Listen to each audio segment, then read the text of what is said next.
একটা দীর্ঘ পিচ রাস্তা, একেবারে দীর্ঘদিন ধরেই মানুষের চলাচলের অযোগ্য হয়ে গেছে। বাস মাঝে মাঝে বন্ধ হয়ে যাচ্ছে। আমাদের কেশিয়াড়ি 5 নম্বর অঞ্চলের আগ্নেয় গ্রাম, তো আমাদের রাস্তাঘাট খুবই খারাপ। এখনো পর্যন্ত কোনো রাস্তা হয়নি।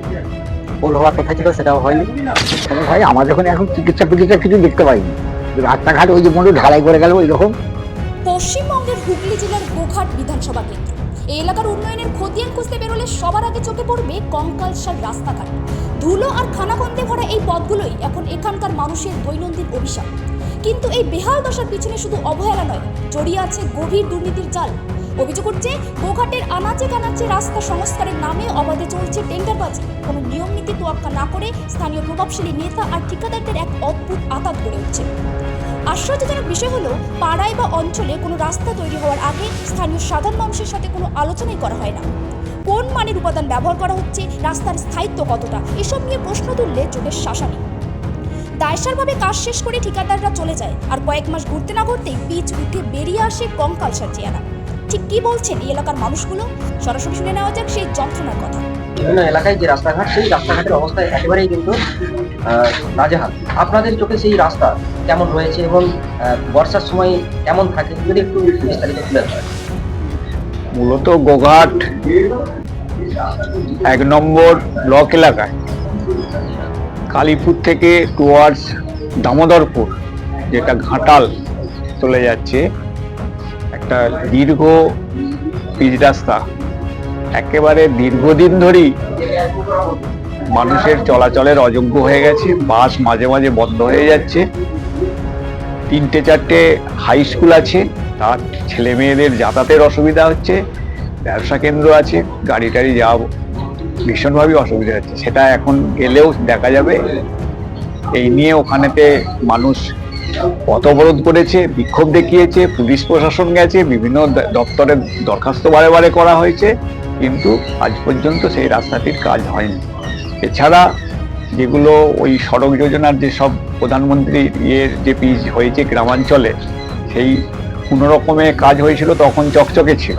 এখন সমস্ত পাথর উঠে যেয়ে সেগুলো এমন অবস্থা হয়েছে যে সাইকেল বা কোনো যানবাহন নিয়ে যাতায়াত করা সেগুলো অসুবিধে। বিভিন্ন রাস্তায় আছে সেগুলো।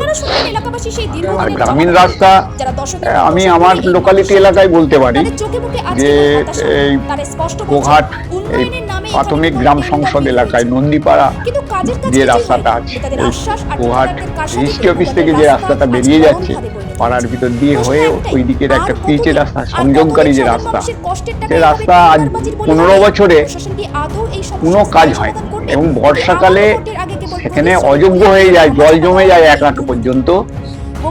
বিভিন্ন স্কুলের গাড়ি ঢুকতে পারে না। ছাত্রছাত্রীরা সাইকেলে করে সেই রাস্তা দিয়ে এখনো গেলে খুব সহজে স্মুথলি মোটরসাইকেলে যাওয়া যাবে না। এরকম রাস্তা দীর্ঘদিন পড়ে রয়েছে। প্রশাসনে বারে বারে দৃষ্টি আকর্ষণ করা হয়েছে, কিন্তু কোনো কাজ হয়নি। এইরকম যে রাস্তা প্রতিটা এলাকাতেই হচ্ছে যে 2-1টা করে আছে। এখন দেখতে পাচ্ছি যে কেশিয়াড়ির বিভিন্ন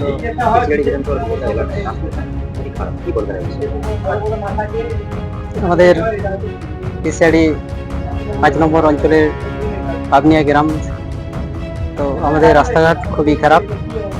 তাই এখনো পর্যন্ত কোনো রাস্তা হয়নি। পোল হওয়ার কথা ছিল, সেটাও হয়নি। তো বর্ষার দিনে মানুষের বিভিন্ন রকমের অসুবিধা হয়। তাছাড়াও যারা স্কুল পড়ুয়া আছে, তারা কিভাবে স্কুল যাচ্ছে এবং সমস্যার কি সম্মুখীন হচ্ছে তারা? তাদের বন্যা হলেই স্কুল যাতায়াতটা বন্ধ হয়ে যায়, যেতে পারে না। এক কোমর এক ছাতি জল হয়ে যায়, তো যেতে পারে না, স্কুল পাঠ বন্ধ থাকে। সাধারণ মানুষ হিসেবে আপনাদের গোঘাটে যে স্বাস্থ্য পরিকাঠামো, সেই স্বাস্থ্য পরিকাঠামো ঠিকঠাক ওষুধ ইত্যাদি পান? স্বাস্থ্য পরিষেবার ক্ষেত্রে গোঘাট পোপারেতে যে প্রাথমিক স্বাস্থ্যকেন্দ্র 1 নম্বর পঞ্চায়েত সমিতি এলাকায় আছে, আর কামারপুকুরে একটা আছে বিবিএসসি,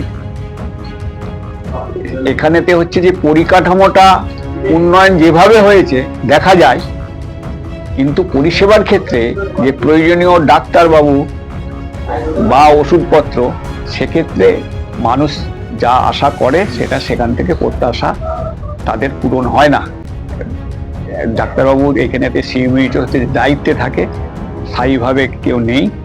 দিয়ে এই কিছুদিন আগে যাই হোক ব্যবস্থা হয়েছে অনেক চেঁচামেচি করে, মানে কারেন্ট চলে গেলে অন্ধকারে রুগীরা থাকতো, জেনারেটর থাকা সত্ত্বেও তা মেরামত হয়।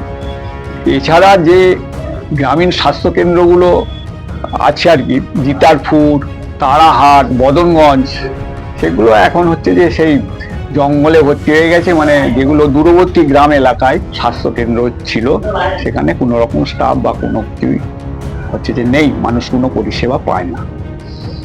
এই অবস্থা। সার্বিক বিষয়গুলি ঠিক করতে গেলে সরকারকে কি পদক্ষেপ নিতে হবে? সরকারের প্রয়োজন হচ্ছে যে যে কাজগুলো হচ্ছে, প্রথম হচ্ছে যে গুণগত মান ভালো হতে হবে যেগুলো হচ্ছে, কারণ সেগুলো দীর্ঘস্থায়ী হচ্ছে না, এক। আর দুই হচ্ছে যে যে গ্রামীণ যে সমস্যার প্রতি সমদৃষ্টি দিয়ে কোনটা গুরুত্বপূর্ণ সেইটা নির্ধারণের ক্ষেত্রেও হচ্ছে যে তার হচ্ছে যে সিদ্ধান্ত নেওয়ার ক্ষেত্রেও অভাব আছে। আমার নাম স্বপন মণ্ডল, বাড়ি এই গোঘাট। গোঘাটের রাস্তাঘাট সহ একেবারে স্বাস্থ্য পরিকাঠামো মানে চিকিৎসা সেবা, আমার যে পুরনো বাকল পুরনো ভিটে দিয়ে জল যাবে, সেই জল কি করে যাবে ওইসব ভাবেনি, শুধু কন্ট্রাক্টারের টাকাটা তুলবার লাগে টাকাটা ঢেলে দিতে হবে। কারোর সঙ্গে কোনো মিটিং নাই, আলোচনা নাই, পাড়ার লোকের সঙ্গে যে রাস্তা হবে পাড়ার লোকের সঙ্গে আলোচনা করতে হবে তো কিভাবে হবে, কোনখানটা কি হবে। ও ভাড়ায় ফাঁকা চলে ওদের যা নিয়ম করে দিয়ে আমি জল ঢেলে দিয়ে চলে গেছে ব্যাস। তারপরে গরুতে পাজি ভেঙে দিচ্ছে, সরু রাস্তা তাও অর্ধেক ধ্বংস। তাহলে এই এখনই নতুন কেমন পরিস্থিতি থাকে? ওই পরিস্থিতি ওইরকম, কোনো আলোচনায় খুঁটি নাই, যা টুপিটাকে ওই একটু একটু ঢালাই হয়তো ওই বন্ধু সেই থেকে চলি।